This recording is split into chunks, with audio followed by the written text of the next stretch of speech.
High school hockey fans of Wisconsin, welcome back to This Week in Wisconsin Prep Hockey, another weekly edition with Bill Berg, Bill Jr., and also Del Scanlon along with for the show. And tonight we got a special guest with us who's this man probably needs no introduction to high school hockey in the state of Wisconsin. Of course, we're talking about Dan Bauer. How you doing, Dan? Great. Thanks for having me on. So we all know that you're retired, but you're still coaching with the Storm, a couple of games a week, many practices a week. Did you forget to look up what retired meant in the dictionary? No, I actually, when I did retire, which is, I don't even know, I guess year 4 maybe. I knew right away there was not gonna be enough going on for me. So plus I still really enjoy coaching. I love going to the rink. I love practice.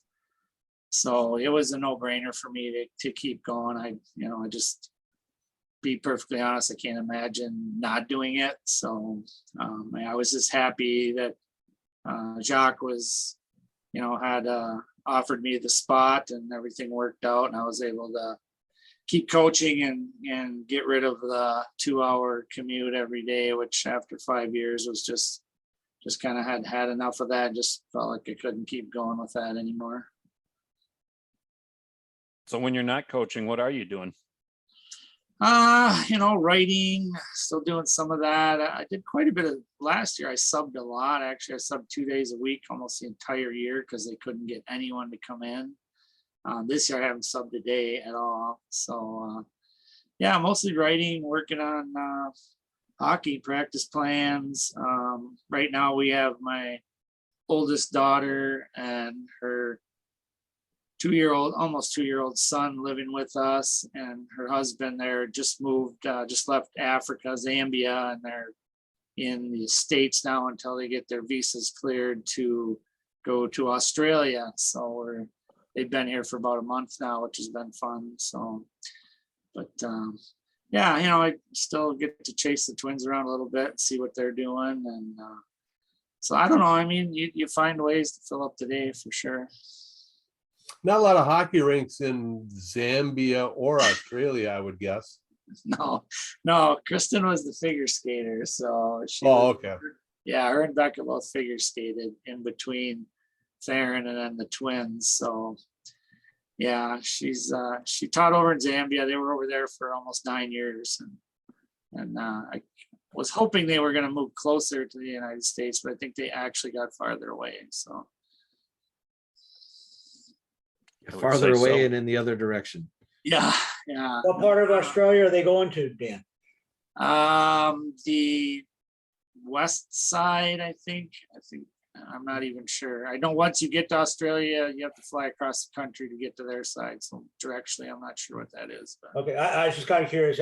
I had the luxury of being able to go to Perth, Australia, and that vicinity when I was in the Navy. That was one of our port calls. So. Yeah, I'm sure it'll be a great adventure for him. Now, you're an assistant with the Storm still. I want to talk about the Storm a little bit. We've been watching the Storm for a long time, obviously. Then Burglar, was based in Anago, and now he's based in Weston. I'm here in Weston. So the Storm is kind of our home team. Through a long time, through a lot of different coaches, I had never seen the Storm play as aggressively as I saw them playing this year. I think there have been Storm teams in the past that had more actual firepower with putting the puck in the net, but I've never seen the Storm play top to bottom as aggressively as they are this year through all those teams and all those coaches. Is that just Jacques' style, or is that something that the girls wanted to pursue? I think it's a little bit of a combination. It is, I think when Jacques took over, obviously stepping in after Susan's had been there, and Pete's a very structured coach and believes in his systems, maybe just very structured. I guess that's the best way I can put it. And I think when Jacques came in, he wanted to, do something different and kind of change the narrative a little bit. So he came in with a really explosive. In fact, last year they basically ran what they call the Swedish torpedo, which is 4 forwards and 1 defenseman. And that's kind of what they ran with last year. And he sort of just cut them loose. And at the beginning of last year, they really fought it and weren't so sure that they were going to buy into it. But about midway through the year, he said they lost a couple of games, and then they kind of were getting frustrated because they were kind of caught in between the two. And when they finally decided to try his style, that's when they really took off and started playing well.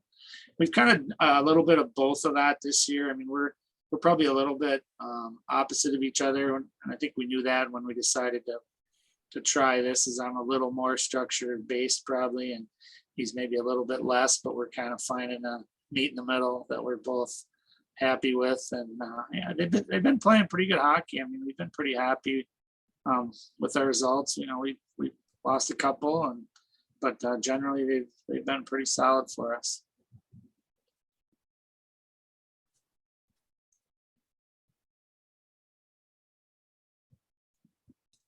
The Storm routinely play the hardest schedule in the state.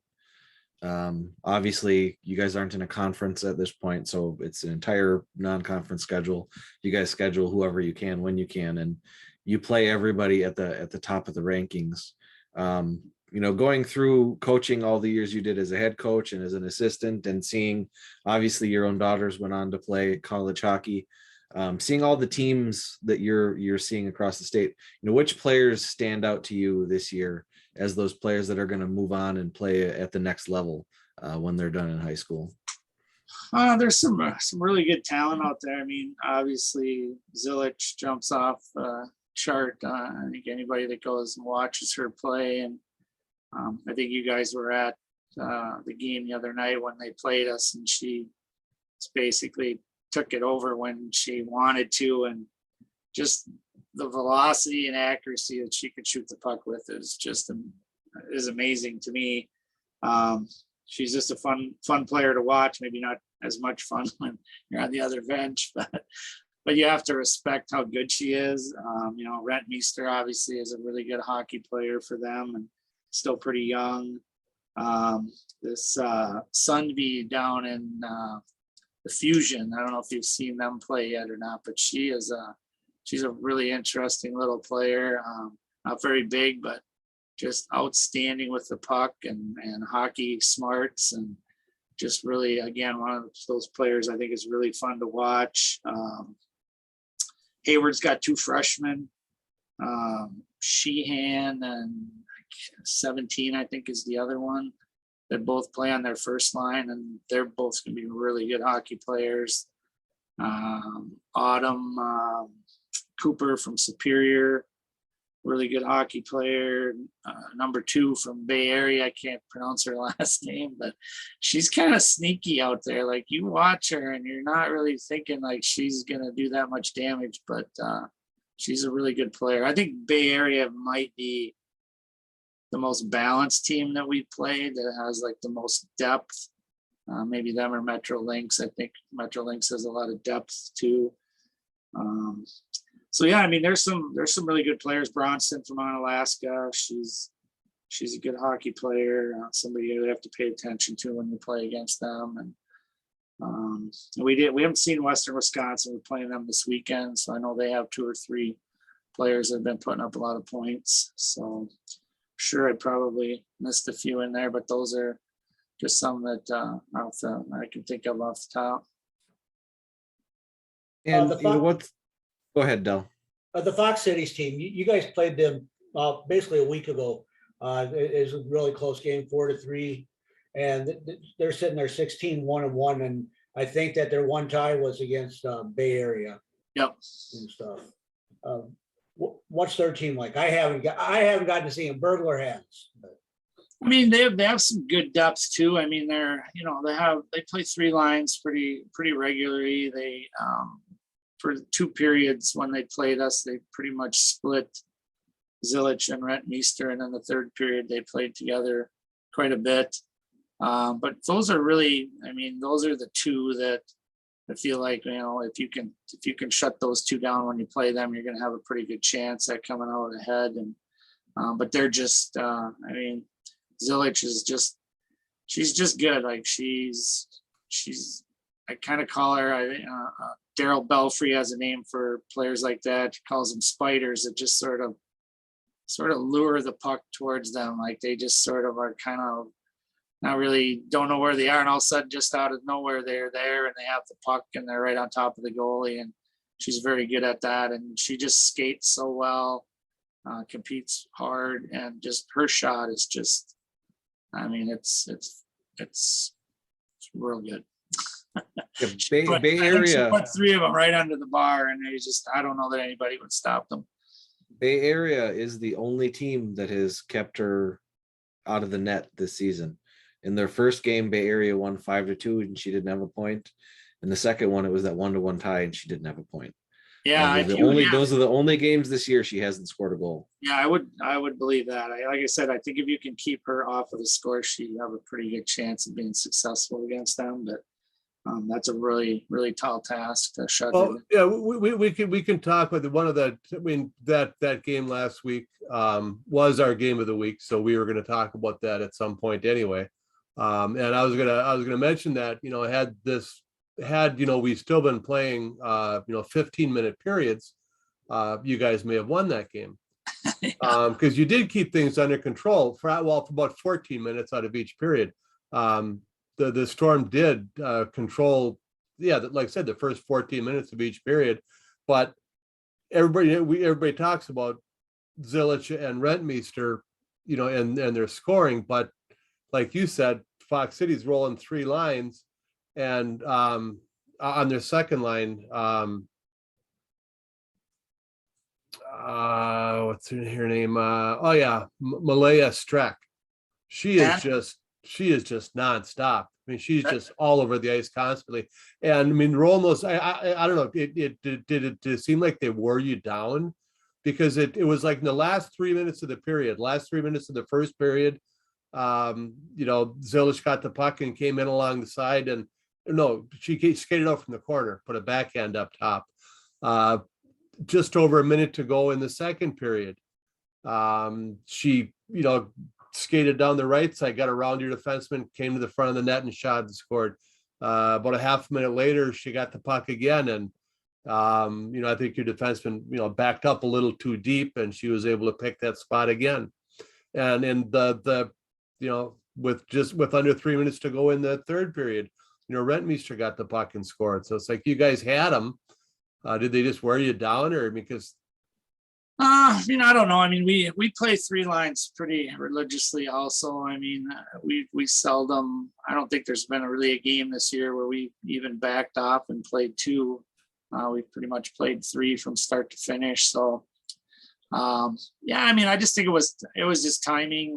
I don't know that we were necessarily wore down. I just think those are good opportunities. I mean, when I went through the film and went through all the scoring opportunities and all the stats, I mean, I think she probably had, I think I graded out like 10 or 11 grade A, what I call grade A scoring chances. And so she probably could have had 2 or 3 more goals. I know she hit the crossbar on one, and so she's going to get her chances. It's just, you got to try to somehow disrupt her a little bit, whether it's getting the stick in the lane or whatever it might be. But or our goalie coming up with that, a great save for us. And boy, that's the picture that I used on the front cover of the site of that game actually has her getting by one of your defensemen and making a move on the goalie. But your goal actually did stop that one. That was not a goal. You look at the pictures. Yeah. Oh, she scored it, but she didn't. Yep. The goalie did stop her on that one. I thought it was a nice picture. Yeah, Chloe Lemke is. If I probably had to pick an MVP of our team at this point in the season, I would probably pick her. She especially early in the year. I mean, she played some fantastic games for us and allowed us to get some wins. So she's been really solid for us in that. But there's no way in hell that she is going to stop a shot that is 6 inches under the crossbar, because her head is 6 inches under the crossbar. Yeah, no, I mean, and that shot that she has is, it's a different velocity than she's used to seeing in probably our practices for sure. Yeah, I remember she's a junior this year, Chloe Lemke. Yeah, When she was a freshman, she played 146 regular season minutes, so just shy of 3 games. It was 2 starts, and then I think she did the third period of a game, and then she started the sectional final against Fox Cities with basically 2 games under her belt. Now Fox Cities won that on their way to a state championship that year, and now 2 years later she's a junior. And I was going to ask, how much, the team is playing so much more aggressive. How much has Lemke's play helped them do that? Because this year, even she's 200 minutes fewer than she was last year at this point, but she has the same number of shots on goal against. So you guys are giving up shots, actually more than you did last year, but her goals against average is better and her save percentage is better. yeah, yeah. We've been outshot probably, I don't know, 3 or 4 games, I would say, this year. I think Bay Area outshot us for sure. Fox Cities, Metro Links, I think, did. I mean, we haven't been, outshot by like 20 or anything. But yeah, there's been a few games where we've been on the wrong end of that. And I think part of that is, we're actually a pretty young team. I mean, we regularly right now are playing 3 freshmen back on defense, and so there's a learning curve there for those girls. And I mean, they're all good players and they're all going to be really good players, but they're still freshmen at this point and still making a few mistakes. So, I just think, I like Jacques, philosophy is, we're just trying to get as many girls ready as we can for a playoff push, and, trying to find out who can play and who needs to play where and with who. And, so if we drop a game here or there along the way, it's not anything we get too worried about. We just want to keep trying to get better as a team, and I think we've done that so far. So, well, speaking of playoffs, how did you guys pull that off? Getting moved out of the section with Bay Area and Fox Cities, and up there where you basically your only competition is going to be Hayward. I don't know how that happened. I'm on the girls board, and I did not know that was even. It was not discussed at any meeting that I was at that they were looking at trying to change that. So I really don't know where that came from, but it came up at the advisory meeting, and then all of a sudden, 6 weeks later, we get this new lineup. So not really sure what spurred that. Well, Coach Brandt talked about that last week with Wausau West as well, because on the boys' side, a couple schools, enrollment changes. So a couple teams went up to D1 and a couple teams dropped down to D2. And we got 2 teams back this year that had not played WIA in a while. And Wausau is right in the middle of the state. So you could really just kind of stick them anywhere they fit. So it's kind of hard to predict where you're going to be if you're in Wausau. Yeah, I don't know what, the only thing I've ever been told, I mean, I was on the advisory committee for I was on there like 15 years, something like that. And the only thing we were ever told is that it's just all geography, and it's just, as teams come and go or drop and add, sometimes I guess they just look at it and decide to switch it, or, I'm guessing it's probably some teams complaining or some teams asking about it. But they've always just told me it's about geography, and it seems like their geography, sometimes they are really east-west focused, and sometimes they're really north-south focused, and you just never know which way they're going to go. Now, speaking of, we're at 28 teams in girls hockey this year. Obviously, you've been involved in girls hockey for a long time now, boys hockey before that. But what's your opinion of the state of girls hockey? Do you think there are any more teams in the pipeline? Maybe get up to 32 at some point. Maybe get up to 40. I think there's some pockets in the state that are really growing quickly and are adding a lot of girls, and I'm hoping that's going to translate into more teams at some point. Even with the Storm, and we have just a really large youth group now that's going to be coming through in the next few years. And I really think in 4 or 5 years, they're going to have so many players that they're going to have to think about doing something there. I know Milwaukee area, there's some areas down around there. They're really growing with the girls game. Yeah, I'm kind of doing a little bit of research right now about writing a story. I haven't really sent anything out yet, but just, like where is the future of hockey in Wisconsin on the boys and the girls side? Open enrollment, I think, was a huge mistake. Personally, I just think that was a can of worms that they never dreamed was going to turn out the way it did. Co-ops, we're supposed to be a way for us to grow programs and then split. And I just don't feel like that's happening. That's happened. And there's a lot of reasons for that. For instance, anytime that it's been talked about that the Storm would split, it's the open enrollment piece is there. So, so let's say, okay, we're going to split. It's going to be DC Everest and Mosinee, and it's going to be East and West. Well, if the majority of the girls feel like the East-West Storm is going to be the best Storm, then a bunch of those girls are going to open enroll to those schools. And if they feel like the other ones are going to be, maybe they open enroll to that school. And then how do you ever get to that point where you can actually split? What is there going to be enough girls left? And I don't know. There's just a lot of things like that I don't know how they get solved exactly, and what's going to happen moving forward.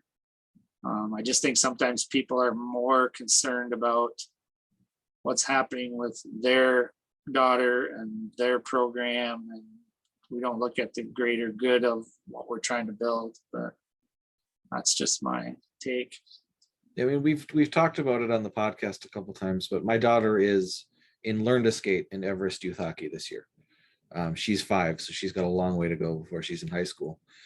Personally, and nothing against the Storm, my preference would be that, in 10 years when she's 15 and she's in high school, she plays for DC Everest, not the Central Wisconsin Storm, just as that is my personal preference. And I hope that we can get there. Well, yeah, I hope that that's what everyone wants, and that's where everyone wants to get to is get programs back to just single school programs. The co-op has been a great way to keep things going. To be perfectly honest, I don't know where the girls program would even be if we didn't have co-ops. I don't even know if we'd have one. What do we have? Like one team in the state that doesn't co-op from the girls' side? Is Hudson the only one that doesn't co-op? It depends on what you consider a co-op. Like Medford, they've got a girl too from Rib Lake. Rib Lake, they play hockey for Medford. It's not like Rib Lake they don't have their own rink. Northland Pines, they might have a girl from one of the small town up there that does not have its own rink. Really? I don't really consider them to be co-ops. Like when Anago on the boys' side, Anago had a player from White Lake. Well, he played youth hockey in Anago. There is no White Lake hockey. So technically it's a co-op, but I don't really consider those to be co-ops. So if you look at, like Superior, they got a couple players from Northwestern. That's just outside of Superior. They don't have their own hockey thing. So I think we got like 4 that are, you look at Medford, Pines, Superior, and Hudson. I would consider those 4 as, not being your co-op type things. Yeah, and I think that's that should be the goal. Of all the programs. I know when we merged Wapaka and Red Panthers together, my first thing I told everybody is like, my goal is like to, I don't know how long I'll be doing this, but I said my goal is like get all these programs back on their own again. Like Wapaka has their own team, and Spash has a team, and Marshfield used to have their own team. You look at all the programs that used to have their standalone girls teams, and there's Right, so but then didn't they also merge their youth associations? well, on the girls' side, they've had to do some of that because again, they don't have enough kids to put a team together. So I mean, like the Valley Union and the Storm actually co-opt at the U14 level like the last 2 years. They aren't doing it this year, I don't think, but they had to the last few years because neither one of them had enough girls to make a team. But so it comes to growing the programs from the bottom up, and I think everyone has figured that out now, but it's going to take a while for those kids and those programs to build up enough players to go out on their own and then be brave enough to just go do it. And I think that it's going to be, for some of those co-ops, when they do get to that discussion, they're going to have to accept that there's going to be hurt feelings in some of those kids. Like, okay, let's not do it this year. Let's do it next year after my daughter graduates. Well, you know what? Next year it's someone else's daughter. Yeah. And that's always going to be there. So at some point, someone's going to have hurt feelings because, maybe they're on the greatest, Central Wisconsin Storm team that ever was, rather than, DC Evereston Mosinee having a team and the two Wausau schools and Merrill having a team. Yeah, they're going to have to put the good of the program ahead of their own player. Well, and you just hope at some point, I mean, there might be, if it comes to that point, all right, yeah, here we go. We're going to do it. We're going to split. And it might be a couple of rough years for one of the programs, but hopefully if you have enough players, there's still going to be players that be like, you know what?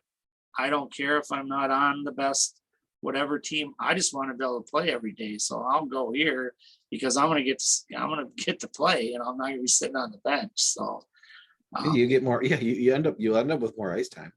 yeah. So, but yeah, it's, and obviously parents are always going to play a large part in that. I don't think there's any way around that.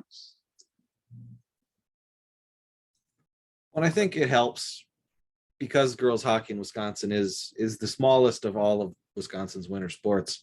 Like if it's a girl who's thinking she's going to play at the next level, we've seen plenty of really outstanding girls hockey players who are on bad teams still make it to that next level, because girls hockey in Wisconsin is small enough that you can't hide a player like that. They still stand out.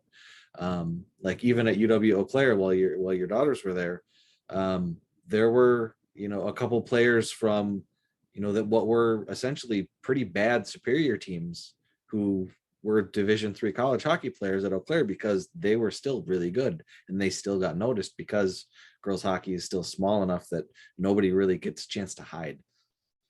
No, that's something I've always tried to preach to players is, if you're good enough, they'll find you. I wish more parents would understand that, but they don't necessarily seem to buy into that same philosophy. But if you're good, college coaches will find you. That's their job. They're, they want to win just like everybody else, and they're looking for players who can help them do that. And so yeah, sometimes the girls have to be proactive. When my two were senior year, and there was no one that had talked to them at all about playing, and they just started writing letters to coaches and Strand at Eau Claire came to watch him play, and unfortunately that night they had like a great night and played really well, and he basically came up to him after that game and said, I want both you guys in Eau Claire. That's, I can tell you right now. So but yeah, it's sometimes you got to help get the word out, but I think sometimes people spend far too much time and effort on that. And again, if you're a good player, they'll find you. Should we move on to the other game of the week that we had? I think we pretty much covered the Fox Cities and Central Wisconsin game of the week. The other one was I went over to Eau Claire to Hobbs to watch the number 1 and number 2 teams in the state play on the boys' side. Hudson, number 1 all season. Eau Claire Memorial got off to a slow start, but worked their way up to number 2. And it's nice being able to go back into ranks again. You know, we didn't get to go to any games last year. And going back, and I mean, Hobbs was packed. It was full. Eau Claire Memorial, they had their student section was packed, wearing all white or mostly white. Hudson brought along a huge student section. Eau Claire Memorial had their pep band there for the entire game. Oh yeah, you guys had the pep band for like maybe a period at your game, but Yes. the pep band at Greenheck Fieldhouse Hockey Rink. I love having the band at a game, but it's kind of lost there because the acoustics in that place are so bad. It's just noise reverberating off all the metal and concrete. They tried, but you know, but the one in Eau Claire, the place was packed. It was a raucous atmosphere. Hudson scored just a little over 2 minutes into the game on a goal that should not have been. I mean, I don't know what the officials were thinking, but there was a clear offside going in. I mean, they came into the Eau Claire zone, the puck came back out, and I don't know if it was shortly after the faceoff, if like the linesman had thought he handed off to the referee or the ref. I don't think either of them were watching. And I think Eau Claire let up a little bit and Hudson went down and scored. And it was confusing. The referees kind of looked at each other and kind of shrugged their shoulders, and it was a goal. Because there is no replay for that kind of stuff in high school hockey. But otherwise, it was a fairly balanced game. Hudson had a little better of the action. Hudson got 2 5-on-5 goals. The other 4 goals were all power plays. Both teams just excellent defense. You could not get the puck in front of their net under control, except when it was on the power play. My favorite goal, I was just dumbfounded, and having my camera right here, I didn't even push the button to click, because a shot that hit off the pipe hit the Hudson goalie in the back and was laying in the crease about 6 inches in front of the goal line. And the goalie was, he was just kind of still looking his head around to see where the puck was. And there was one kid from Eau Claire who finally did see it. And he went and jabbed at it and poked it into the net. But otherwise it was, I got a picture of him poking the net, but I didn't get a picture of it lying there. That was Connor Byrne who scored that one. But yeah, good game. Just it was fun, packed. 2 teams just going at it hard. Very physical game. The refs let them get away with a lot of stuff in front of the net, I thought.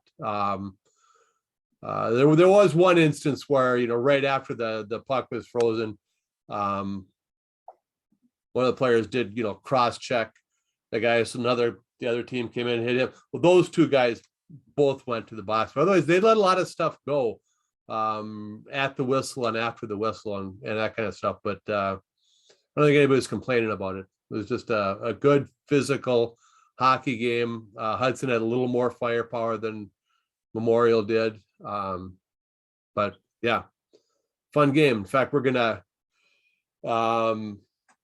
it's not actually a game of the week, but this week on Thursday, Bill and I will go up to Marathon Park because the number 3 team, we've seen number 1 and number 2. Number 3 team, Eau Claire North, is coming to Marathon Park to play Wausau West on Thursday. Then on Saturday, we're going to go all the way across over to Hudson because we were invited to by Davis Trubisky. They're the doubleheader, boys game at 1:00, girls game at 3:00. Both of them are fundraisers cancer awareness fundraisers. So if you're in the area around Hudson, go to those games, make your donations. But yeah, we're gonna go over there for that. That should be fun. Yeah, when a man whose name is on the Stanley Cup says, "Hey, come to our game," you just say, "Yes, sir." Do you get a chance to go out and just watch games for enjoyment at all, Dan, anymore, or do you get too busy with the storm? I haven't got out too much. I watched a little bit of Notre Dame and Eau Claire Memorial at Marathon Park the other night. I stayed and watched some of that. I usually try to get out and see East play at least once a year, just for old time's sake. But and then I went and watched the Union play once or twice. Again, just kind of touch base with everybody. And so yeah, I mean, I try to get to games. I don't know, I've been seeing a lot. Was going to try to get to the Eau Claire Stevens Point College game this last weekend, but I didn't make it over to that. So, but I still enjoy, just going and watching for fun. All right, Del or MJ, do you have any more questions for Dan? And about the only thing I can ask you is, I know you're pretty busy with the storm, but you still find time to take care of the stuff around the house that the wife wants done?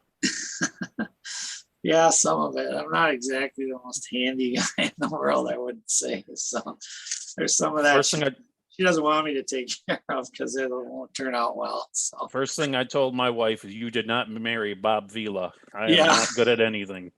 I'm not bad outside, but inside, not so good.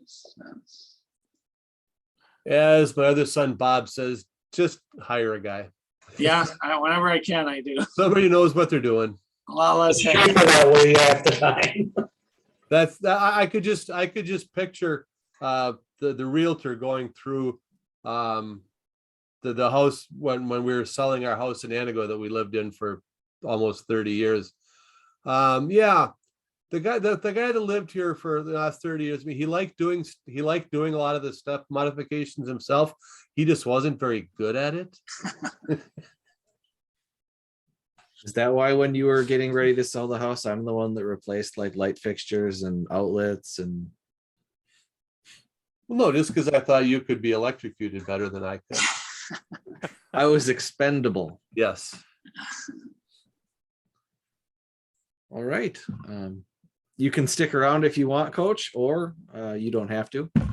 All right. Well, thank you guys for having me on. I appreciate it. And I've got a couple news stories I'll be sending out to you pretty quick. I've been working on. So any sneak previews because I know that you're pretty popular with the readers. So any sneak previews on those? No, they're just kind of the same. Well, you'll see. They're just life experience. Something has to either happen to me or be around something that I'm a motivational writer. Something's got to trip my trigger before I can sit down and really get after it. So it's a couple of personal things probably, but yeah, I'll get some of those out to you soon. All right, I appreciate you guys all the years of giving me that forum or that platform. That's awesome. I really appreciate that. And I enjoy doing it. So thanks. I look forward to reading it, Dan. Thank you very much for what you do. All right, guys. Thanks. Have a good night. Thank you. Okay. That is Dan Bauer. Joined us tonight here on This Week in Wisconsin Prep Hockey. Going back to other games, Bill Jr., you had the chance to go see the Fox River Classic Championship game. What did you see? Well, I was invited to that one as well. Bayport Radio at Voice of BP on Twitter. They broadcast all of the Bayport hockey games and many of the other Bayport high school sporting events. Their normal color man, Marcus Niemi, who was their goalie the last several years, was unavailable. So they asked if we could send somebody to be their color man. Dell was busy. Burglar was not missing the Packer game. So I said, I'll do it. I've never done it before, but I'll do it. So I went to, Notre Dame or to Cornerstone and checked out this game, doing something I've never done before, which is kind of fun. I enjoyed that. Chris at Bayport Radio, excellent play-by-play. It was a really fun experience for me. As far as the game goes, it was far better than I expected. The last time Bayport and Notre Dame played, Notre Dame outshot them 44-19 in a 4-2 Notre Dame win. The two teams always play close games like that, 1-2 goals, but the shots are always lopsided in Notre Dame's favor. And none of that changed in this one. The shots were still lopsided in Notre Dame's favor. But you could kind of see the writing on the wall in the first period when the teams combined for just 7 shots. Bayport was not going to let Notre Dame anywhere near the front of the net with open ice. And for about 16 and a half minutes of the first period, that was absolutely true. Notre Dame did get a one-timer off with just like a second and a half left on the clock in the first period. But Bayport's goalie, Devin Russley, made the save. 7 shots between the two teams in the first period. They both scored twice in the second. 2-2 after 2 periods is exactly where those two teams were the first time they played this year.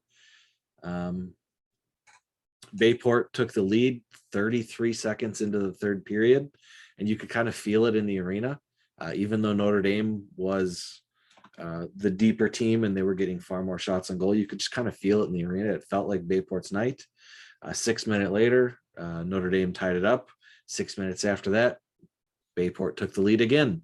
All of a sudden it's 4-3 and time is winding down, but with 2:24 left on the clock, Brendan Gruber tipped in a Michael McEntee shot to make it 4-4. Then we went to overtime. 8-minute overtime solved nothing. And then due to bad rule writing, is what I'm going to call it, they sent the teams to the locker rooms, resurfaced the ice, and played a 5-on-5 17-minute second overtime, which means per the WIAA, this game was actually a 4-4 tie because they used an alternate overtime procedure. Coach McCracken has told me they will have that corrected in the future so that the Fox River Classic Conference will use whatever the WIAA's established overtime procedure is. So instead of playing the 3-on-3 for 5 minutes, they went back to a 5-on-5 17-minute overtime period, but they didn't need it.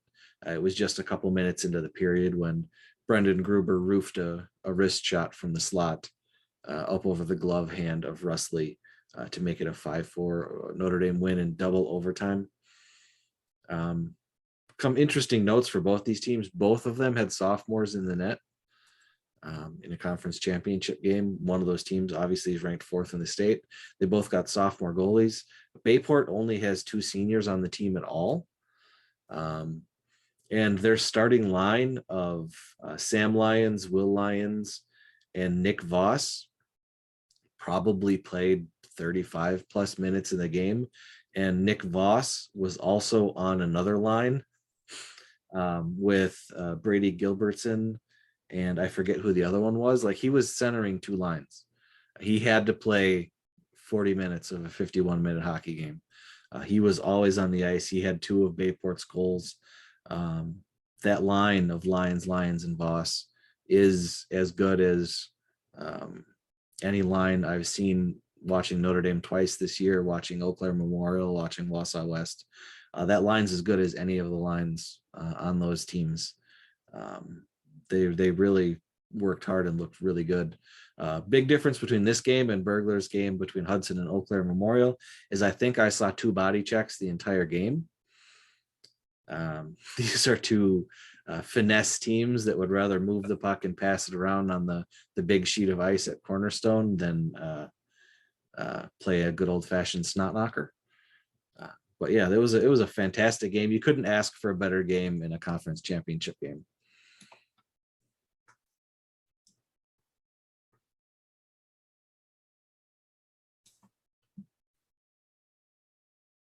What was that, MJ? You were on mute. Yeah, still learning how to use the computer. Sounds like it was just one of those games, just tight to the vest. I mean, nobody, it just sounded like a really tight game, I guess is what I'm trying to say. Because it was, and ultimately it was Notre Dame's special teams play that kept them in it. They had a shorthanded goal. It's Quinn Kazarek had the goal on the score sheet, but that play belonged to Captain Callan Buttinger. The puck got dumped down towards the Bayport zone, and he outraced the Bayport defenseman back into the corner, and then he outmuscled him around the net and got it out front to Kazarik, who had an easy one-timer from the front of the net from the pass out back. That goal was all Buttinger all the way. You've seen goals like that before, where the guy with the assist deserves all the credit. That was an amazing shorthanded goal. And then they got a power play goal, Isaac Rentmeester. Notre Dame has had a lot of trouble on the power play this year. They're only at 16%. For a team with that talent level, that's pretty bad. But Isaac Rentmeester's job on the power play is to stand in front of the net. And every now and then you'll get a power play where, like, a lot of times, that guy in front of the net will shift off to the corner if the puck goes around the net, and then the guy from the other side goes in front of the net. No, Notre Dame does not do that. Isaac Rentmeester, all 6'3" of him, his job is to stand in front of the net, and he did it, and he tipped one in on the power play. And that shorthanded goal and that power play goal, those special teams, is really what saved the game for Notre Dame and what looked like could have been a huge upset for Bayport. And if that name sounds familiar, that Rentmeester, it's because we talked about Isaac's sister, Grace, earlier, who plays for the Fox City Stars. And, well, if he's playing for Notre Dame, well, why isn't Grace on Bay Area? They actually live in Wrightstown, which is somewhere in between Green Bay and Appleton. And I believe they're the only hockey players at Wrightstown High School. And they petitioned Bay Area for Wrightstown to join their co-op, because Grace Rentmeester had played her youth hockey with the Bay Area, the youth hockey program there in Green Bay. But Bay Area said no. So they petitioned the Fox City Stars for Wrightstown to join their co-op, and they accepted. And so Wrightstown is part of the Fox Cities co-op. So, after school, Grace heads west. Well, her brother, I goes Notre Dame. But yeah, so the dad's got a split time between, Green Bay and I think it's Neenah, where Fox Cities plays most of their games. But yeah, I ran into their dad at that tournament over in Chippewa Falls, or our tournament over in Chippewa Falls, let's call it that. Got the whole rundown on the, why one Rentmeester is in Green Bay and the other one's in Appleton. Yeah, and even if he wasn't going to Notre Dame, Wrightstown is with Ashwaubenon in boys hockey. Green Bay youth hockey feeds Bayport, Ashwaubenon, and Notre Dame. I mean, it'd be nice to have Green Bay United back at some point, but I mean, Green Bay youth hockey is already feeding into 3 teams. Well, we got our Radisson Madison Players of the Week. Got a lot of votes this week, and Dell, you've got our winners of the Players of the Week, brought to you by the Radisson Madison of Madison. And this week we start out with the boys' side. On Tuesday, our Player of the Week had 3 goals, 2 assists, and a 6-5 win over Oregon. On Thursday, he had 4 goals, 1 assist, and a 7-2 win over Sun Prairie. So out of 13 goals that his team scored, he either had a goal or an assist on 10 of those 13. And our Radisson Madison Boys Player of the Week is Nick Mass, a forward from Sauk Prairie. And on the girls' side, on Tuesday evening, we had our player had 3 goals, no assists, and a 4-3 win over the Central Wisconsin Storm. On Thursday, she had 3 goals, 1 assist, and a 6-0 win over Arrowhead. And on Friday, 2 goals, 1 assist, and a 4-1 win over the Eau Claire area Stars.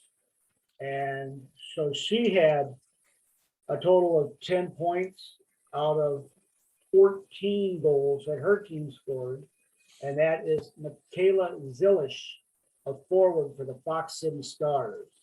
And those are our Radisson Madison players of the week. Yeah, Nick Mast is a senior for Sauk Prairie this year. He has 181 career points now. That's pretty good. And Michaela Zilic is a senior, although it feels like she's been on the Stars for 12 years. She is a senior this year. She has 175 points in her 4 years with the Stars. So, Yeah, and I believe even last year she was our Janelle Sergi Award winner as the top forward in the state. I believe So so. it's probably we're probably late in getting her in as player of the week. We got our top sixes. Go ahead, Del. This year, I think we've probably had more goalies this year as player of the week than we've had in any one year in the past. I don't know that it's more than we've had in any one year, but we've certainly had a bunch right here the last several weeks. Bill Jr., you want to hand out the top six lists? Sure. For Division I boys, the top four are the same they were last week. Hudson, Eau Claire Memorial, Eau Claire North, and Notre Dame Academy. Eau Claire Memorial did not get any first place votes this week like they did last week, so Hudson is unanimous. And then on the bottom of the top six, Madison Edgewood moved up 1 to 5th, and Nina Hortonville Menasha dropped 1 to 6th. Division II, the top two are the same. St. Mary's Springs and Rice Lake are 1 and 2. Springs is not unanimous this week. Rice Lake did get some first place votes. Baldwin Woodville moves up from 6th to 3rd. And then Amory, New Richmond, and Oregon all dropped 1 to 4th, 5th, and 6th. And then in the girls, the top three are the same they were last week. Bay Area, Fox Cities, and Central Wisconsin are 1, 2, and 3. Onalaska moved up 2 spots to 4th after beating the Madison Metro Lynx. St. Croix Valley stayed in the same spot at 5th, and the Metro Lynx dropped 2 spots from 4th to 6th. Guys, any surprises you see there? I was surprised that St. Mary's Springs lost to Brookfield. Yeah, I was kind of surprised about that one too. And it's one of those That was games that it wasn't a 1-goal game or anything. I mean, it was what, like 4-1? 4-2, I think. 4-2. It was, I mean, these are high school hockey players. I mean, things happen. You can beat a team that you're not supposed to beat. And it's nice to see when that happens.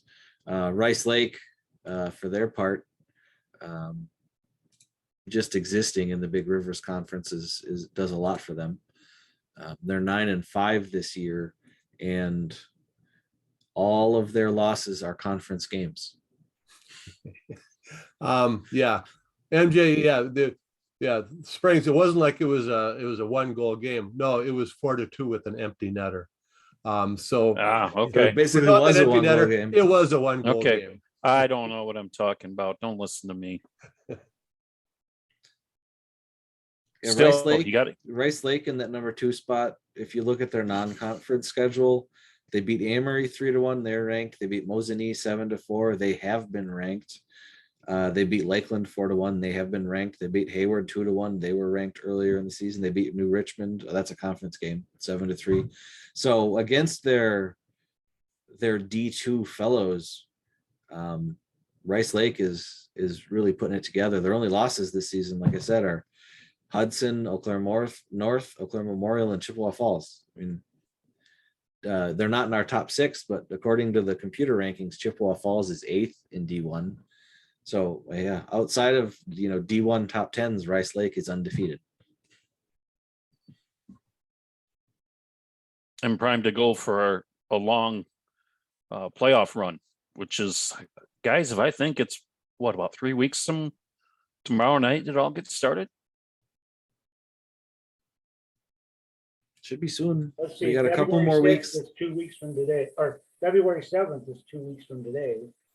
So, We've got at least one conference tournament is the weekend of the 12th.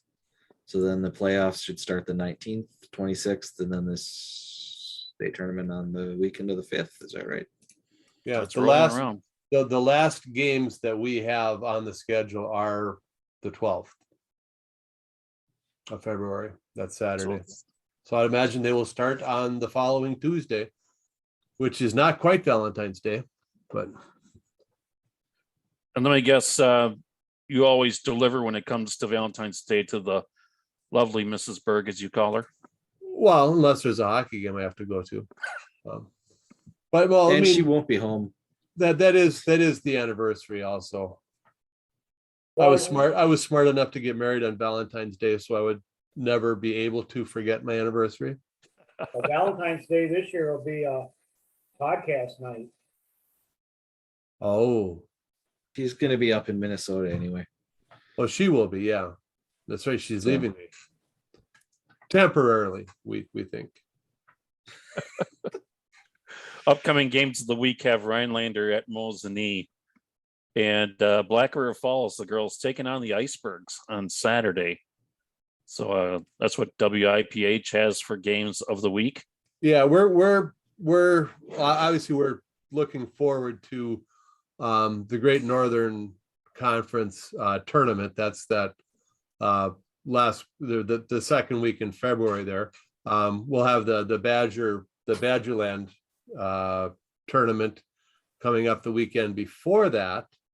But it's interesting the way things are shaping up right now in the Great Northern Conference. I mean, Rhinelander has one loss in the conference. Mosinee has one loss in the conference. Lakeland has one loss in the conference. Antigo only has two. They handed Mosinee their first loss. So yeah, we got to take a look and see what some of these teams look like in the Great Northern Conference, because the only one we've seen so far is Lakeland, and they've got a solid team. We saw that, but kind of suspicious when you see Rhinelander up there at the top of the tournament. You got to figure what the heck's going on here. So Power of the Hodag. Yeah, we'll go see them in person, see if they're for real or not. Tomorrow night, just down the road in Mosinee. I mean, Rhinelander was for real last year. They had a pretty good run before losing to Lakeland in the sectional final or the semifinal. Whatever. I know you don't ever want to admit that Rhinelander is playing well. Well, the other thing that's going on this Trasha had his Northland Pines girls team. I got my Hodag boys team. And I have Spash. Well, the other thing that's going on this weekend is the groundhog tournament down there at Sun Prairie. And they'll actually have their opening round starting Tuesday night. And then on Friday night, the next round, they'll actually have 4 games happening there at Sun Prairie Ice Arena on Friday evening.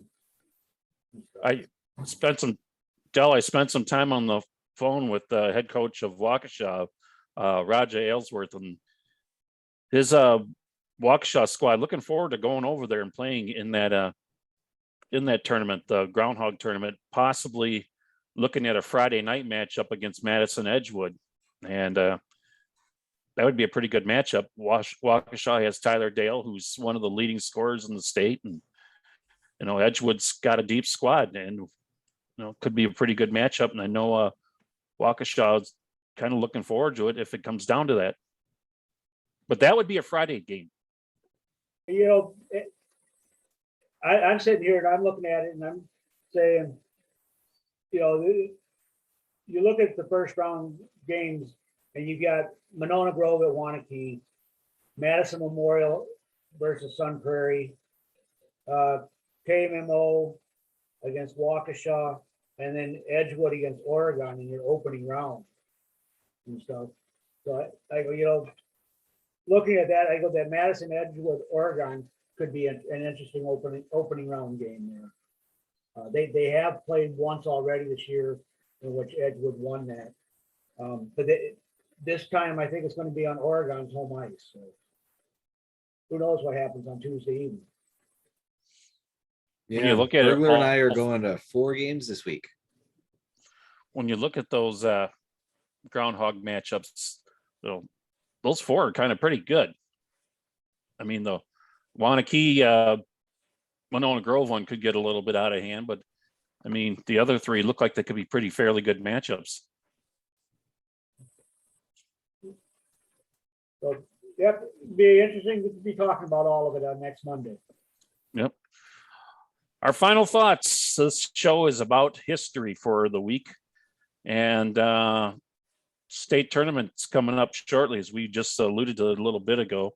And Bill Jr.'s got a few things he wants to talk about coming to the state tournament. Junior? Sure. Some of you may not know, the first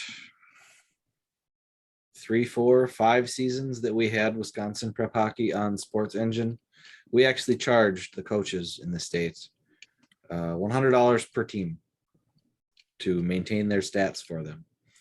And over the years, as our traffic and ad revenue went up, that was no longer necessary. We provide that to the coaches for free. Everything we provide to the coaches is for free. We used to actively sell ads on the website, which we might have to start doing again. But our ad revenue picked up, and we stopped doing that. Our ad revenue pays for the state tournament. That's always what it's been for. It pays for the state tournament. And with our new mobile friendly site redesign, one of the things we lost was a decent chunk of our ad revenue, like 75% of it. And we're working with Sports Engine, hopefully, to get some of that coming back. But as it is right now, we need help if we want to cover the state tournament. As Burler talked about earlier, he and I are covering 4 games this week. We're going to Mosinee on Tuesday. We're staying here in Wausau on Thursday, and then we're doing 2 games in Hudson, which is a 3.5-hour drive there and back. 3.5 hours each way on Saturday. So I mean that's something we do out of pocket because we enjoy it. But when it comes to the state tournament, you've got hotels, you have all the fees you have to pay to the WIAA, media credentials, the drive, parking. It gets to be a lot of money for an organization like ours, which is basically 4 volunteers who are doing this because we like it. It gets to be an expensive proposition. So this year, for the first time in many years, we're asking for some help. If you can throw in $5, $10, $20, whatever you're comfortable with. There's a big button on the top of the site that says donate to WIPH. Just click that and fire some over on PayPal. We would really appreciate it. It goes a long way. We're not using it to buy booze. We're using it to, you buy booze with your own money. We're using it to cover our state tournament costs. And some of those costs include the awards we hand out at the end of the year. The suite that we get at the Alliant Energy Center, where many fans over the course of the tournament come in and say hi, and we chat. So anything you can kick in to help, we do appreciate it.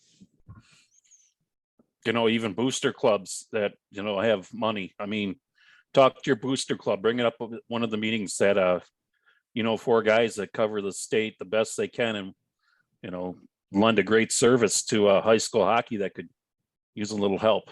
And we would sure appreciate any of it. So guys, anything else you want to talk about while we're here? We already covered the football playoff system. Okay, I do have one thing. Since Junior brought up awards, the Hobie Baker Character Award for high school.